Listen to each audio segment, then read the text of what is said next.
In a small town with a tragic past, there's an abandoned train station that no one dares to visit after dark. Locals say that on certain nights, the faint sound of a train whistle can be heard, followed by ghostly voices of passengers long gone. Tonight, we'll follow the story of a curious journalist who decides to uncover the truth behind the whispers of the lost souls trapped between worlds.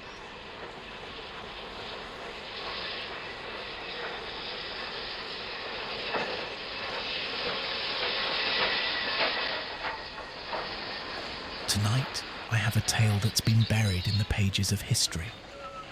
A story about a forgotten place and the souls who never made it home. Welcome to the abandoned train station of Arden Hollow, where the echoes of the past still linger. Years ago, a terrible accident occurred here. A train, carrying passengers from all walks of life, derailed on a stormy night, plunging into the ravine below. Many lives were lost, and since that day, the station has remained untouched, left to crumble under the weight of time and tragedy. But locals tell of strange occurrences, whispers in the wind, ghostly figures on the platform, and on rare nights, the sound of a train whistle piercing the silence. They call it the ghost train, forever trapped between the living and the dead, unable to complete its journey. It was this legend that drew the attention of David, a young journalist determined to uncover the truth. Armed with his camera and a notepad, he ventured to the station on a foggy night. Just as the story said, the whispers could be heard.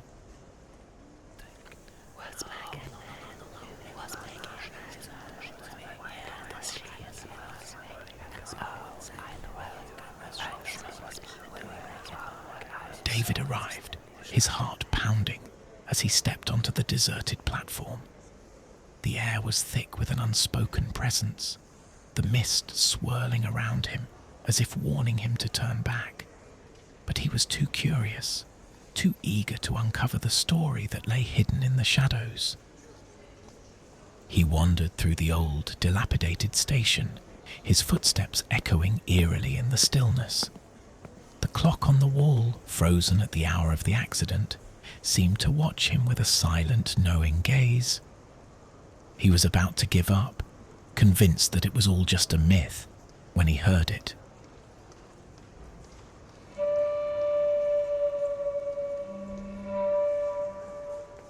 A soft, mournful whistle drifting through the night.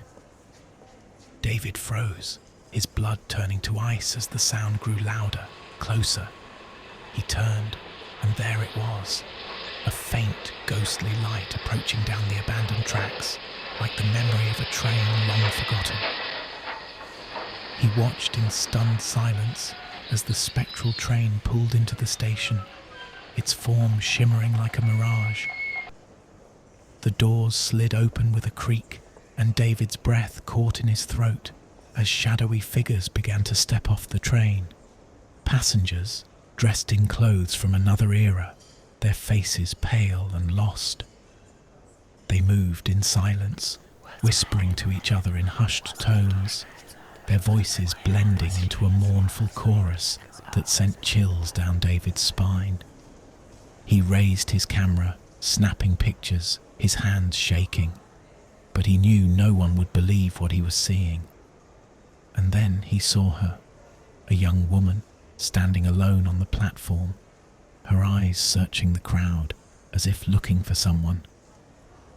She turned towards David, her gaze locking onto his, and he felt a cold wave of sadness wash over him. "Help me," she whispered, her voice barely audible, like the sigh of a breeze through the trees. David took a step forward, his heart aching with a sorrow he couldn't explain. But before he could reach her, the train whistle blew again, and the figures began to fade, dissolving into the mist like smoke on the wind. In a flash, the train and its ghostly passengers were gone, leaving David alone on the empty platform, his breath coming in ragged gasps. He stumbled back, his mind reeling with what he had just witnessed. He fled the station, his camera clutched tightly in his hands, and didn't stop running until he was back in the safety of his home. The next morning, he developed the photos, his hands trembling with anticipation. But when the images appeared, all he saw were empty tracks, a deserted platform, and a single blurred figure in the distance, waving. David never spoke of that night again, and the photos were locked away, the memory too haunting to revisit. But sometimes, when he was alone and the night was still, he could still hear the distant whistle of the ghost train and the faint, echoing whisper of the girl who was left behind. And so the ghost train continues its endless journey, forever trapped between the worlds of the living and the dead. But remember, it's just a story, or is it?